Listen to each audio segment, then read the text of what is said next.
picture with you guys? Toy Story. They're two of Hollywood's most famous leading men.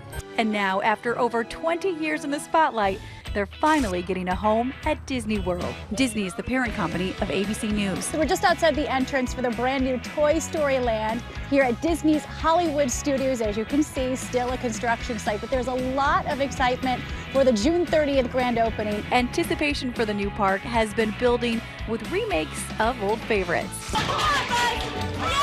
Kids get to come and play with Woody and Buzz and in Andy's backyard. They're Andy's toys. And two new attractions featuring some familiar faces.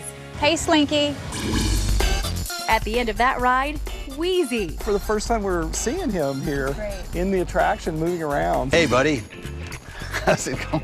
But for one special fan, happiness and a little heartache. It's a little depressing, actually, because it should be 11 acres of just Buzzland. That's what I pitched. It took a long time for us to get here, and there's a million people at Disney that had something to do with this stuff.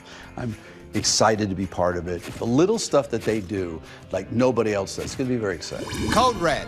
You know what to do. Yes, sir. Attention. And in Toy Story Land, you never know just who you might run into. Drop and give me 5 good push-ups. Let's 5 go. good push-ups? Okay.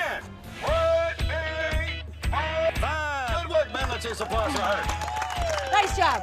For Nightline, I'm Paula Ferris in Toy Story Land. And of course, you too can check out Toy Story Land, which opens at Disney World in Orlando, Florida on June 30th.